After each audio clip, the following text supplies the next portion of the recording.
नमस्कार, जीवन शैली कार्यक्रम में आप सभी दर्शकों का हार्दिक स्वागत है। आपके साथ मैं हूं मोहिता कोटियाल मनादुली। दर्शकों, गर्मी और उमस के मौसम में जहां कुछ लोग सर्दियों का इंतजार करते हैं, सर्दियां आने के बाद वो चैन की सांस लेते हैं, वहीं जब सर्दी का मौसम आता है तो कुछ लोगों के लिए सांस लेना भी एक चुनौती बन जाता है। और इसी संबंधित है हमारा आज का विषय, सर्दियों में श्वास संबंधी समस्याएं। और इस विषय पर बातचीत करने के लिए हमारे साथ बेहद खास मेहमान यहाँ पर मौजूद हैं। इनका परिचय मैं करा देती हूँ। हमारे साथ डॉक्टर विवेक कुमार वर्मा जी यहाँ पर मौजूद हैं, जो छाती रोग विशेषज्ञ हैं। सर, बहुत बहुत स्वागत आपका। धन्यवाद। तो दर्शकों, जैसे कि आप जानते हैं कि जैसे ही सर्दियों का मौसम दस्तक देता है तो कई परेशानियां यहाँ पर, श्वास संबंधी यहाँ पर परेशानियां हैं, वो आम लोगों को होने लगती है। तो इन परेशानियों में आपको किस तरह यहाँ पर अपनी देखभाल करनी है, इससे संबंधित हमारा आज का विषय। चलिए कार्यक्रम की शुरुआत करते हैं। डॉक्टर साहब, जैसे हमने बात करी, जो हमारा आज का विषय है, आप यहाँ पर मौजूद। तो सबसे पहले जब सर्दियों का मौसम आता है तो सबसे पहली जो परेशानी होती है वो हमको सांस लेने में दिक्कत होती है। क्या वजह रहती है कि सर्दी के आते ही हमें ये परेशानियाँ शुरू हो जाती हैं? देखिए, सर्दियों का मौसम जैसे ही आता है तो वातावरण के अंदर बहुत सारे बदलाव आते हैं, जिनमें पहला तो टेम्परेचर है, जो सब लोग जानते हैं कि तापमान गिर जाता है, तापमान काफ़ी कम हो जाता है और पहाड़ी क्षेत्रों में तो और भी ज़्यादा कम हो जाता है। दूसरा है वातावरण में पाई जाने वाली नमी, उसमें भी चेंजेस आते हैं, वो भी कम हो जाती है। ड्राई और जो कोल्ड वेदर होता है वो श्वास के लिए हमेशा थोड़ी प्रॉब्लम क्रिएट करता है। मुख्य रूप से ऐसे मरीज जिनको श्वास की समस्याएं पहले से हैं वो इन दिक्कतों का ज़्यादा सामना करते हैं इस मौसम में। कारण बहुत सारे हैं। सबसे पहला कारण और जो मुख्य कारण है वो ये है कि श्वास की नलियों में संकुचन पैदा हो जाना, जिसके कारण में ठंडी हवा अपने आप में हमारे जो श्वास की नलियां हैं वो मसल्स होती हैं उनके चारों तरफ, उन मसल्स को कॉन्स्ट्रिक्ट यानी कि उनमें संकुचन पैदा करती हैं और उन संकुचन होने की वजह से सांस लेने में कठिनाई बढ़ जाती है। जी। साथ में हम सर्दी से बचने के लिए तरह तरह की प्रयास करते हैं, जिसमें हीटर है, कुछ लोग चूल्हा जलाते हैं, कुछ लोग कोयला जलाते हैं। तो इनके वजह से भी वातावरण में नमी कम हो जाती है और शुष्क हवा फिर से हमारे एयरवेज को यानी कि श्वास की नलियों को इरिटेट करती है जी, और श्वास की समस्याएं बढ़ती हैं। जी डॉक्टर साहब, ये तो हुआ कि श्वास की समस्याएं हैं बढ़ती क्यों हैं। अब जो ये समस्याएं हैं ये किन लोगों को बहुत ज़्यादा टारगेट करती हैं? जी, कुछ लोग होते हैं जो इनके लिए ज़्यादा प्रोन होते हैं, कहना चाहिए। तो उनमें वो मरीज जिनको श्वास की पहले से बीमारियां हैं, जैसे कि अस्थमा और सीओपीडी, जो मुख्य बीमारियां हमारे सामने आती हैं, जो नॉर्मल हमारी रोज़ की ओपीडी में इस तरह के मेडिसिन्स आते हैं। उसके अलावा जो लोग बूढ़े हैं, जिनकी एज ज़्यादा है, जो लोग बहुत छोटे बच्चे हैं, प्रेग्नेंट फीमेल्स हैं और जिनको पुरानी बीमारियां हैं, जैसे कि किसी को हार्ट की बीमारी है, किसी को किडनी की बीमारी है, इस तरह की बीमारी वाले लोग इन चीज़ों के लिए ज़्यादा प्रोन रहते हैं। इन लोगों में ये सब चीज़ें होने की संभावना, श्वास की दिक्कत होने की संभावना ज़्यादा रहती है आमतौर पर एक नॉर्मल हेल्दी इंसान की अपेक्षा। डॉक्टर साहब, जैसे किसी को श्वास लेने में दिक्कत है तो मौसम अगर गर्मियों का है तो फिर भी उसके लिए चीज़ें थोड़ा नॉर्मल रहती हैं, सर्दियों का मौसम आते ही उसके लिए प्रॉब्लम ज़्यादा हो जाती है। तो ऐसे लोगों को सावधानियाँ क्या बरतनी चाहिए? जी, पहले तो मैं किस चीज़ में ये बताना चाहूँगा कि श्वास संबंधी समस्याएं सर्दियों में किस वजह से बढ़ती हैं वो हमने बताया आपको, है ना। कुछ लोगों को जो वेरिएशंस होते हैं हमारे सांस के अंदर वो गर्मियों में ज़्यादा होते हैं कुछ लोगों को, लेकिन हाँ, अमूमन तौर पर ज़्यादातर लोगों को सर्दियों में ही दिक्कतें ज़्यादा होती हैं। ऐसे लोगों को सावधानी बरतने के लिए कुछ कुछ उपाय हैं जो हम कर सकते हैं, जो घर में कर सकते हैं। जैसा कि हमने बताया कि एक तो तापमान है और दूसरा वायु प्रदूषण है और तीसरा वातावरण में पाई जाने वाली नमी है, जो इसका कारक है बेसिकली। तो इन तीनों को ही एड्रेस करते हुए हम लोग अगर बात करें तो घर में अगर हम ह्यूमिडिफायर का उपयोग करते हैं, जिससे कि हम नमी का स्तर मेंटेन कर सकते हैं अपने घर के अंदर में। जो लोग हैं जो श्वास की समस्याओं से ग्रसित हैं, उनको कहा जाता है कि आप बहुत ज़्यादा ठंडे समय में बाहर मत निकलिए। जिस समय मौसम कंफर्टेबल है उस समय बाहर निकलिए, ठीक है। और घर में तापमान को मेंटेन करने के लिए जहाँ तक हो सके ये धुआं प्रोड्यूस करने वाले जितने उपाय हैं उनको नहीं करें। जैसे कि चूल्हा नहीं जलाना चाहिए, आपको कोयले वाली भट्टी या आग की लकड़ी, इन सब चीज़ों को नहीं जलाना चाहिए, क्योंकि इससे उठने वाला धुआं एक दूसरी तरह का हानिकारक पदार्थ अपने साथ में लेके आता है, जिसको हम कार्बन या कुछ आम भाषा में बोलते हैं, और उसके साथ और बहुत सारे उसके अंदर पदार्थ होते हैं जो नुकसानदायक होते हैं। जी डॉक्टर साहब, यहाँ पे आपने क्योंकि धुएं की बात की है तो मैं उसी से संबंधित एक और प्रश्न यहाँ पे कर लेती हूँ। जब जैसे आपने कहा कि धुएं से प्रॉब्लम होती है, तो जो लोग स्मोकिंग करते हैं तो क्या उनको भी ऐसे मौसम में ज़्यादा परेशानियाँ होती हैं या फिर ज़्यादा ट्रिगर रहता है इनके साथ? हाँ जी, जितने भी ट्रिगर फैक्टर्स हैं वो इस समय में ज़्यादा ही एक्टिव हो जाते हैं, क्योंकि हमारी सांस की नलियाँ ऑलरेडी संकुचित हैं ठंड की और नमी की कमी की वजह से। तो ऐसे में अगर स्मोकिंग या धूम्रपान कंटिन्यूड रहेगा, या अगर वो घर में भी स्मोकिंग कर रहे हैं और दूसरे लोग पैसिव स्मोकर हैं, मतलब जिनको उनका धुआं लग रहा है, सेकेंड हैंड स्मोक या पैसिव स्मोकिंग जिसको बोलते हैं, तो वो उनके लिए ज़्यादा हानिकारक होगा।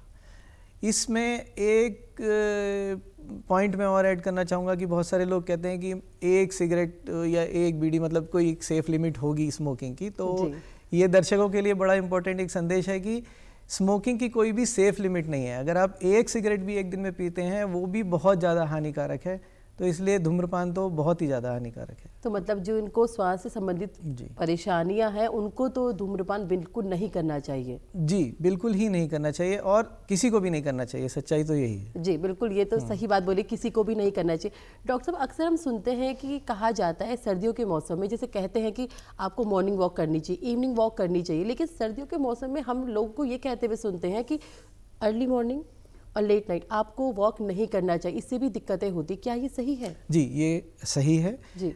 हमारा जो शरीर को एक्टिव रखने का जो है मोटिव, वो ये है कि हमें किसी भी तरह की फिजिकल एक्टिविटी करनी है जी। जिसमें कि व्यायाम घर के अंदर रहते हुए भी हो सकता है, घर के बाहर भी हो सकता है। वॉकिंग एक बहुत ही अच्छे व्यायाम का एक तरीका है कि उस तरीके से आप अपनी बॉडी को फिट रख सकते हैं, और वो हमारे लंग्स को भी इंक्लूड करता है। हमारी बॉडी फिट रहेगी तो लंग्स भी फिट रहेंगे। तो व्यायाम करने के लिए आप ऐसे समय में बाहर नहीं निकलिए जिस समय में आपकी सांस की नलियां संकुचित हो जाएं। स्पेशली बीपी वाले रोगियों के लिए भी ये बात कहीं हद तक सत्य है कि उस समय पर बीपी भी उनका बढ़ेगा जी। क्योंकि संकुचन होगा तो वो हमारी सांस की नलियों में भी होगा और रक्त की धमनियों में भी होगा। तो इसलिए ऐसे समय में नहीं एडवाइस किया जाता है कि आप बहुत कोल्ड वेदर में बाहर वॉक पे जाइए। आप वॉक पे जाइए जिस समय तापमान वातावरण का लगभग अच्छा हो जाता है, उससे जी। डॉक्टर साहब देखिए, यहाँ पर हम हमेशा कहते हैं कि अपने शरीर को स्वस्थ रखने के लिए, बीमारियों से बचने के लिए हमें व्यायाम, योग इनको करना चाहिए। कौन से ऐसे व्यायाम, अगर आप जानते हैं, ऐसे व्यायाम हैं जिनको हमें सर्दियों के मौसम में करने चाहिए, जिनको सांस से संबंधित परेशानियाँ हैं? देखिए, सांस से संबंधित जो व्यक्ति होते हैं तो उनके लिए हम लोग बोलते हैं डीप ब्रीदिंग एक्सरसाइजेस, ठीक है, और एब्डोमिनल ब्रीदिंग, डायफ्रामेटिक ब्रीदिंग, ये मेडिकल टर्म्स हैं। लेकिन इनको अगर हम साधारण भाषा में कहें, जो हमारे पुरातन काल से चले आ रहे हैं, अनुलोम विलोम, कपालभाति, ये सब उसी के ही प्रकार हैं जो कि मॉडिफाई होके अभी मेडिकल साइंस में। तो इन सब चीज़ों का प्रैक्टिस करना चाहिए। डीप ब्रीदिंग एक्सरसाइज मतलब गहरे गहरे सांस लेना और उसको निकालना, पूरी तरह से अंदर सांस लेना और फिर उसको धीरे धीरे निकालना, ये श्वास की एक्सरसाइजेज होती हैं। और इनको एक श्वास वाले व्यक्ति को, अगर वो सर्दियों में ही नहीं, वो अगर नॉर्मल दिन में भी करेगा तो उसकी लंग्स की कैपेसिटी बढ़ती है। डॉक्टर साहब, हम अगर जैसे हम श्वास की यहाँ पे बात कर रहे हैं, श्वास में होने वाली दिक्कतों की हम यहाँ पे बात कर रहे हैं, क्योंकि अगर हम वर्तमान परिवेश की बात करते हैं तो यहाँ पर प्रदूषण का स्तर बहुत बढ़ चुका है। तो ऐसे टाइम में एक तो ठंड, सर्दी का मौसम आ रहा है, उसके साथ प्रदूषण इंक्रीज हो रहा है, तो ऐसे में कितनी प्रॉब्लम्स और ज़्यादा बढ़ जाती हैं? सर्दियों में क्योंकि ज़्यादातर चीज़ें बंद होती हैं, घर भी हम लोग बंद रखते हैं, तो प्रदूषण का लेवल कम नहीं होता है सर्दियों में जी। सच पूछे तो वो थोड़ा सा बढ़ ही जाता है जी। क्योंकि एनवायरनमेंट में ये कोहरा है और प्रदूषण है, तो वो पार्टिकल्स प्रेसिपिटेट कर जाते हैं और वो पार्टिकल उस जगह में एक ज़्यादा कंसंट्रेटेड मात्रा में हो जाते हैं।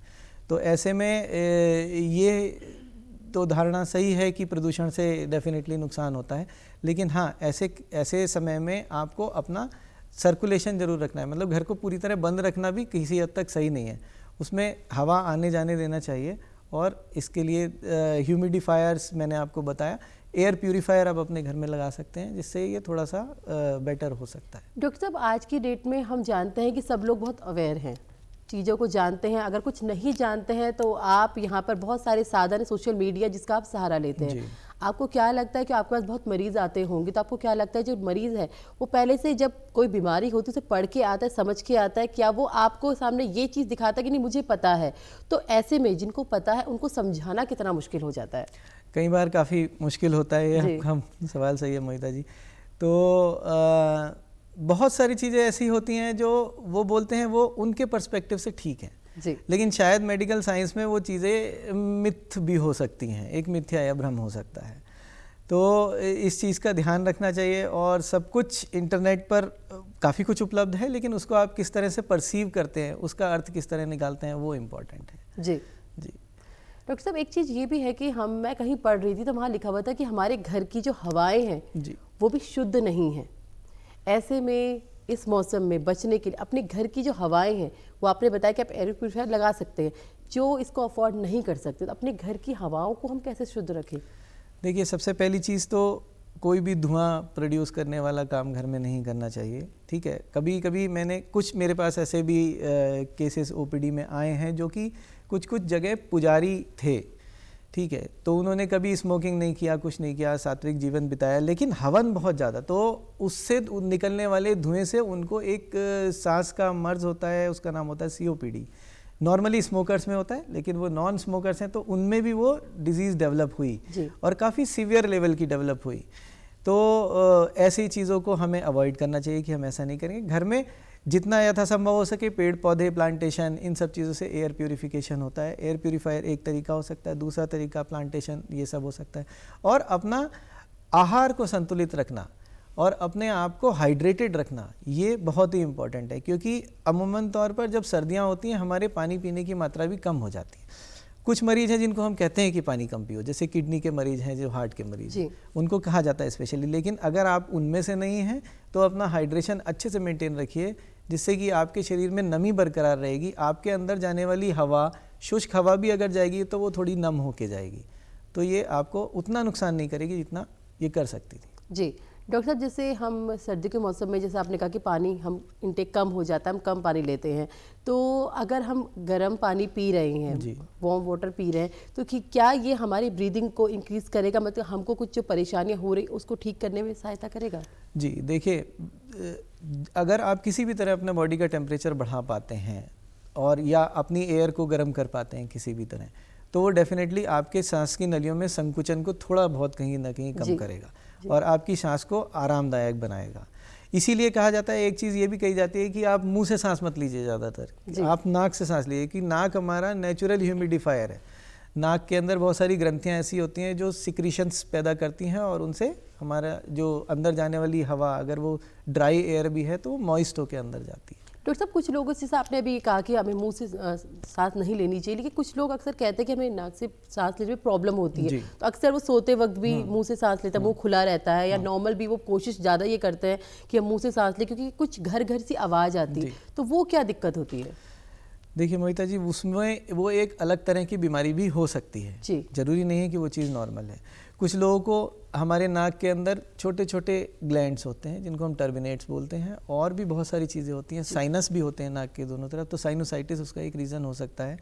और तीसरी एक तरह की बीमारी होती है जिसको हम बोलते हैं ऑब्स्ट्रक्टिव स्लीप एपनिया, जिसमें कि सांस लेते जिस समय सोता है व्यक्ति तो उसको बहुत ज़्यादा तेज़ खराटे आते हैं और उसका मुंह खुल जाता है, क्योंकि वो नाक से सांस नहीं जा रहा होता, उसका यहाँ ऑब्स्ट्रक्ट हो रहा होता है गले में, तो उसका मुंह खुल जाता है और जब वो सुबह उठता है तो उसका मुंह उसको ड्राई मिलता है, गला मेरा सूखा है उठने के बाद।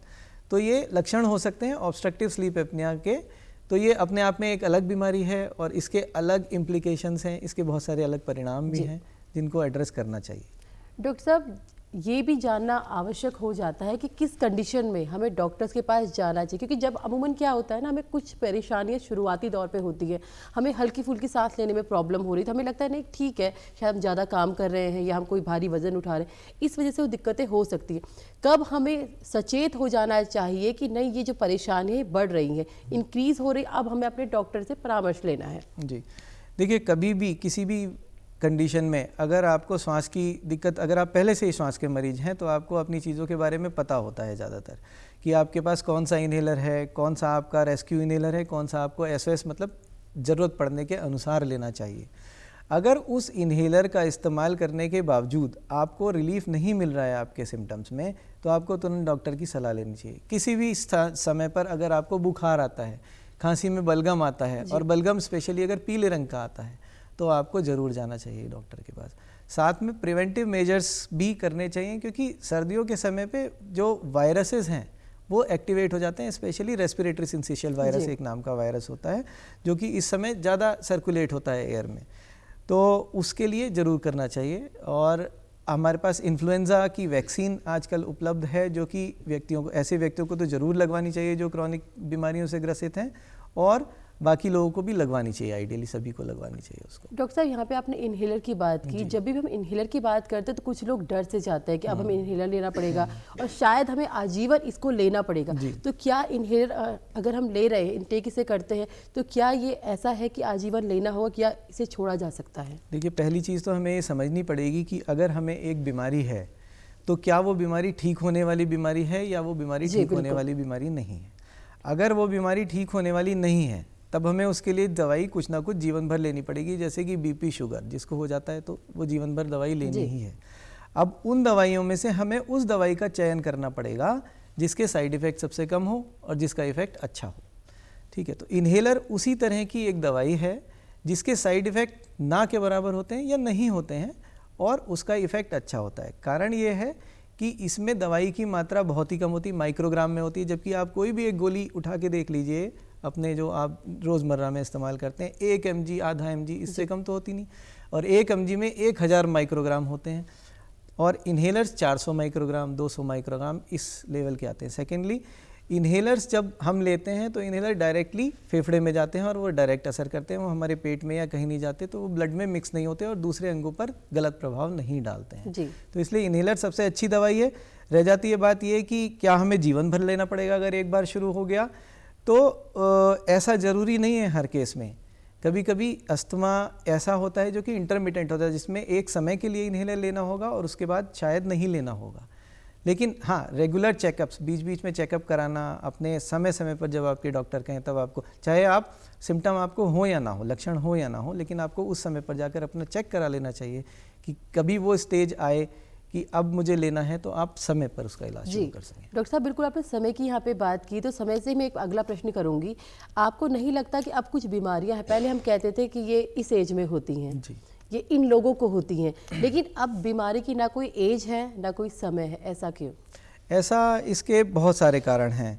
एक कारण तो ये कि बहुत पुराने ज़माने में डायग्नोस्टिक फैसिलिटी, मतलब उनको पहचानने की फैसिलिटीज़ भी बहुत कम होती थी, उतने क्वालिफाइड डॉक्टर्स भी बहुत कम होते थे, तो इसलिए बहुत सारी बीमारियां मिस हो जाती थी। बहुत सारी बीमारियों को हम बुढ़ापे से रिलेटेड सोच लेते थे कि इतनी सांस तो इस उम्र में फूलती है। ठीक है, ऐसा होता था। दूसरा, वातावरण आप देख रहे हैं, वातावरण में फैलता हुआ प्रदूषण, बढ़ती हुई चीज़ों की मात्रा, खाने का असंतुलित और हानिकारक चीज़ों की तरफ झुकाव आज की पीढ़ी का, वो एक इम्पॉर्टेंट चीज़ है। नई पीढ़ी में प्रचलन वेपिंग का है ना, जिसको कहते हैं हार्मलेस सिगरेट आजकल के लोग, लेकिन हार्मलेस सिगरेट नहीं है। दर्शकों को मेरा संदेश है कि जो वेपिंग है, ये जो आपके ई सिगरेट्स हैं, ये भी इक्वली हार्मफुल हैं, इनमें बहुत सारे हार्मफुल केमिकल्स होते हैं। तो ये सारे कारण हैं जो कि आजकल ये बीमारियां बढ़ रही हैं।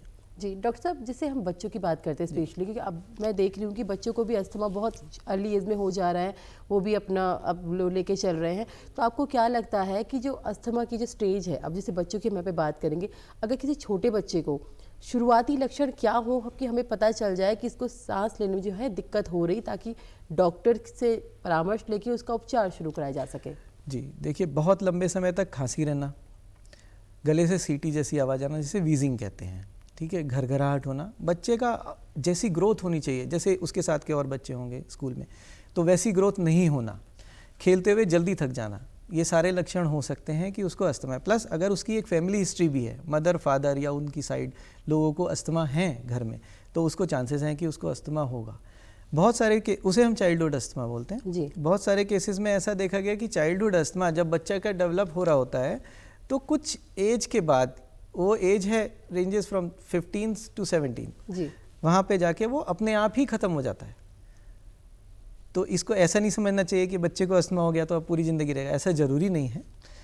वो हो सकता है कि अपने आप ही ठीक हो जाए, लेकिन हाँ, जब तक वो इस स्टेज तक नहीं है कि उसके लंग्स फुली डेवलप्ड हैं, तब तक आपको उसको सपोर्ट करना है, समय समय पर उसके चेकअप्स कराने हैं, और इन्हेलर की ज़रूरत पड़ती है तो देना है, उसे ख़राब नहीं समझना जी। डॉक्टर साहब, अगर बच्चों को अस्थमा है ऐसे स्टेज में, क्योंकि वो उनका ग्रोथ का टाइम है, तो यहाँ पर बहुत ज़रूरी है कि उनका स्पेशल यहाँ पर ध्यान दिया जाए। तो उनका जो डेली रूटीन है वो कैसा होना चाहिए और उनका आहार किस तरह का होना चाहिए ताकि वो जल्दी क्योर हो सके? देखिए, संतुलित आहार की जैसे बात करी थी हमने पहले भी, वो तो सभी के लिए सत्य है, चाहे वो बच्चा हो चाहे बड़ा हो, ठीक है। डेली एक्टिविटीज़ बच्चों की रखनी बहुत ज़रूरी हैं, तो इसलिए उनको खेलने देना चाहिए। बहुत ज़्यादा ये नहीं करना है कि धूल से बचाएंगे, धुएं से बचाएंगे, धुएं से तो खैर बचाना है डेफिनेटली, लेकिन बहुत ज़्यादा ऐसा नहीं है कि मैं ये भी बचा लूँ, उसको हमेशा मास्क लगा के घर में रखा हुआ है, वैसे नहीं करना है। बच्चों को जाने देना चाहिए। एक मेडिकल साइंस में एक थ्योरी है हाइजीन हाइपोथेसिस, तो हाइजीन हाइपोथेसिस यही कहती है कि बहुत हाइजीन करेंगे तब भी वो उतना वो नहीं, तो इसलिए ये चीज़ें रहती हैं। और बच्चों को समय समय पर चेकअप कराना है अगर इस तरह के लक्षण हैं उनके साथ में। तो डॉक्टर साहब ने दो बातें कही आपने, मैं दो प्रश्न आपसे एक साथ करती हूँ, आप उसका उत्तर दीजिए। क्योंकि आपने जो बात की, एक तो मास्क पहनना, कोरोना के बाद से एक हमारी एक सोच बन गई है या एक ज़रूरत सी बन गई कि हम जब घर से बाहर निकल रहे हैं मास्क पहन के निकलते हैं, तो ये एक अच्छी आदत भी है। लेकिन क्या मास्क पहनने से हमें श्वास की संबंधित जो बीमारियां हैं इस पर रोकथाम होगी? और दूसरा जो आपने प्रश्न अभी आपने बात कही कि बच्चों को बहुत ज़्यादा भी हमें बांध के नहीं रखना है, थोड़ा सा उनको अनहाइजीन में भी रखना जरूरी है ताकि उनकी बॉडी वैसे डेवलप हो सके। मैं एक पेरेंट्स के लिहाज से प्रश्न करना चाहती हूँ। एज अ पेरेंट्स हमें आजकल लगता है कि नहीं, बच्चे साफ़ सुथरे रहने चाहिए, वो उस जगह पे हम उन्हें भेजते हैं जहाँ पे साफ़ सुथरा है, हम उन्हें गंदगी में नहीं रहना चाहते। थोड़ी देर हाथ खराब है तो हम कहते हैं नहीं, हैंड वॉश करिए। तो ये जो एक हमारी हैबिट है, क्या इस आदत की वजह से भी हमारे बच्चे कमज़ोर हो रहे हैं? देखिए, कुछ हद तक ठीक है, लेकिन हाँ, डेफिनेटली हाइजीन अपने आप में एक बहुत बड़ा टॉपिक है जी। और हाँ, अगर आप हाथ धोते हैं, कुछ चीज़ ऐसी टच की है, आपने हाथ धोते हैं तो अच्छा है, धोना चाहिए, ठीक है। जहाँ तक बात है कि बच्चों को घर में रखना, नहीं निकलने देना, कहीं नहीं जाने देना, वो गलत है। क्योंकि बच्चों का कई तरह से विकास होता है, एक केवल शारीरिक विकास तो एक चीज़ है, मानसिक विकास भी एक चीज़ है। तो जब तक आप उसको सोशलाइज नहीं करेंगे, उसका डेवलपमेंट उतना अच्छा नहीं होगा जितना होना चाहिए, as a psychological point of view से भी और उसकी mental ability point of view से भी। साथ में लंग्स की जो कैपेसिटी है, जितना आप रनिंग करते हैं, खेलते हैं बच्चे, ये सब करते हैं तो उससे बढ़ती है डेफिनेटली, ठीक है। तो ये करना चाहिए। दूसरा जो आपका प्रश्न था वो था मास्क पहनना, आजकल जो कोरोना के बाद से शुरू हुआ है। कुछ हद तक वो लोग जो कुछ वातावरण के कणों के प्रति संवेदनशील हैं, उनके लिए तो मास्क पहनना बेहतर है, ठीक है। कुछ लोग जो बीमारियों से ग्रसित हैं, उन्हें तो मास्क पहनना चाहिए, क्योंकि अगर मुझे कुछ बीमारी है, कुछ रेस्पिरेटरी इलनेस, तो मैं नहीं चाहूँगा कि मेरे से किसी दूसरे को लगे, तो मुझे मास्क पहनना चाहिए, ठीक है। और बाकी जनरल पब्लिक के लिए मास्क की रिकमेंडेशन नहीं है। बहुत हाईली पोल्यूटेड एरिया में आप जाते हैं तो मास्क पहनना चाहिए। कुछ इंडस्ट्रीज़ ऐसी हैं जहाँ पर ऐसे केमिकल्स यूज़ होते हैं जो हमारे लंग्स के लिए हार्मफुल हैं, वहाँ मास्क डेफिनेटली पहनना चाहिए। लेकिन उन जगहों पर शायद ये नॉर्मल वाले मास्क उतने इफेक्टिव नहीं होते। N95 या जो इंडस्ट्रियल एरियाज़ की स्पेशली अगर हम बात करें तो वो ज़्यादा इफेक्टिव होते हैं। डॉक्टर साहब, अपने लंग्स को स्ट्रॉन्ग रखने के लिए हमें क्या करना चाहिए? संतुलित आहार, व्यायाम, लंग्स से रिलेटेड जो एक्सरसाइजेज मैंने बताई, अनुलोम विलोम नॉर्मल भाषा में, या deep breathing exercises, diaphragmatic breathing exercises, और जो बुरी चीज़ें हैं, बुरी आदतें हैं, उनका त्याग करना जितना जल्दी हो सके। जी डॉक्टर साहब, जैसे अक्सर हम देखते हैं कि जब हमें सांस लेने में कुछ दिक्कत होती है, जुकाम वगैरह कुछ होता है, तो हम लोग भाप लेते हैं। भाप लेना कितना सही है और किस तरह की भाप हमें, मेडिसिन से या नॉर्मल वाटर से, किस तरह की भाप हम ले सकते हैं? देखिए, भाप लेना डेफिनेटली फ़ायदेमंद होता है। वो इस वजह से, क्योंकि जिस समय हमें जुकाम होता है या जिस समय हमें कुछ रेस्पिरेटरी इलनेस होती है, तो हमारे अंदर जो म्यूकस सिक्रीशन होता है वो नॉर्मली भी होता है, लेकिन वो जनरली थिन होता है और उस समय इन्फेक्शन या किसी वायरस की वजह से वो थिक हो जाता है। तो अगर कोई भी चीज़ उसको अगर लिक्विफाई कर पाएगी तो हमें सांस में आसानी होगी। भाप वही काम करती है, उसको लिक्विफाई कर देती है। साथ में भाप एक तरह का वातावरण में नमी पैदा करने का तरीका है, जैसे ह्यूमिडिफायर जो काम करता है वही भाप भी करती है। तो अगर आप भाप लेंगे तो उससे फ़ायदा होगा। बहुत तेज़ गर्म पानी की भाप नहीं लेनी चाहिए, ठीक है। नॉर्मल एक बहुत सूदिंग सा टेम्परेचर होना चाहिए जो आपको कंफर्टेबल लगे। सेकेंडली, उसके अंदर दवाई कुछ डाल के भाप लेना वो उतना साइंटिफिकली प्रूवन नहीं है, तो आप नॉर्मल पानी की भाप ले सकते हैं, वो काफ़ी इफेक्टिव रहती है। डॉक्टर साहब, जैसे घरेलू उपचारों की हम बात करते हैं कि पहले अक्सर क्या होता है, जब हमें कोई दिक्कत परेशानी तो हम घरेलू उपचार करते हैं। घर में हमने देखा है कि हमें कहा जाता है कि कोई प्रॉब्लम हो रही है तो अजवाइन की भाप लीजिए। क्या अजवाइन की भाप लेना सही है? क्योंकि कुछ लोग ये भी कहते हैं कि ज़्यादा अजवाइन की भाप लेने से भी प्रॉब्लम होती है। जी, बहुत सारे जो पदार्थ हैं वो एक्चुअली सांस के लिए इरिटेंट होते हैं। जी बिल्कुल, है ना। तो अब वो अगर इरिटेशन का काम कर रहा है तो वो आपके लिए फ़ायदेमंद नहीं होगा किसी भी तरह से। जी। वो आपके जो सांस की नलियाँ उसमें इन्फ्लेमेशन पैदा करेगा और इन्फ्लेमेशन से सिक्रीशन और ज़्यादा बढ़ेंगे, कम नहीं होंगे। तो इस चीज़ के लिए नहीं करना चाहिए। तो मतलब हमें नॉर्मल वाटर की जी, नॉर्मल वाटर सबसे सही है। जी डॉक्टर साहब, क्योंकि हमारा समय अब समाप्त हो रहा है, अंतिम प्रश्न मैं आपसे करना चाहूँगी कि आप हमारे दर्शकों को, क्योंकि सांस से संबंधित परेशानी लगातार बढ़ती जा रही है, तो ऐसे में आप हमारे दर्शकों को क्या संदेश देना चाहेंगे, क्या कुछ कहना चाहेंगे? जी, तो मेरा सबसे पहला संदेश तो यही है कि फेफड़े हमारे बहुत ही महत्वपूर्ण अंग हैं। जितने इम्पॉर्टेंट कोई भी दूसरा अंग हो सकता है उतने ही फेफड़े हैं, क्योंकि हमारा जो शरीर है वो ऑक्सीजन, ग्लूकोज और ब्लड फ्लो पे ही सारा शरीर चलता है और ऑक्सीजन हमारे फेफड़े ही हमारे अंदर लेके जाते हैं। तो खास ख्याल रखना चाहिए, लापरवाही नहीं बरतनी चाहिए। अगर आपको कोई लक्षण है या कुछ भी ऐसी प्रॉब्लम है जो आपकी शुरुआती दिनों में ठीक नहीं हो रही है तो आपको एक स्पेशलिस्ट के पास जाके सलाह ज़रूर लेनी चाहिए एक बार। उसके अलावा अपने स्वास्थ्य को बनाए रखने के लिए आप धूम्रपान या कोई भी ऐसा धुआं करने वाला या कोई इरिटेशन करने वाले फैक्टर्स को अवॉइड करिए। अगर आपको रेस्पिरेटरी इलनेसेस हैं, कोई भी बीमारियां हैं, तो दवाइयों का नियमित सेवन करिए और जिस तरह डॉक्टर बताते हैं उस तरह फॉलोअप करिए। साथ में अपने जीवन शैली को अच्छा बनाइए, नियमित रूप से व्यायाम करिए, संतुलित आहार लीजिए, हाइड्रेशन का ध्यान रखिए और ये सारी चीज़ें अगर आप करेंगे तो आपके फेफड़े लंबे समय तक साथ देंगे और आप स्वस्थ रहेंगे। डॉक्टर साहब, हमारी इतनी महत्वपूर्ण जानकारी देंगे, बहुत बहुत धन्यवाद। तो ये हमारे साथ डॉक्टर विवेक कुमार वर्मा जी यहाँ पर मौजूद थे, जिन्होंने हमें महत्वपूर्ण जानकारी यहाँ पर दी है कि सर्दियों के मौसम में कैसे आप अपने आप को स्वस्थ रख सकते हैं और कैसे जो स्वास्थ्य संबंधी समस्याएं होती हैं वो सर्दियों के मौसम में बढ़ जाती है और आपको किस तरह अपना ध्यान रखना है, अपने आप को स्वस्थ रखना है। यहाँ पे आपको हाइजीन का यहाँ पर बहुत ध्यान देना है, आपको अपने आहार का ध्यान देना है ताकि आप इस तरह की स्वास्थ्य संबंधी परेशानियों से बच सकें। नमस्कार।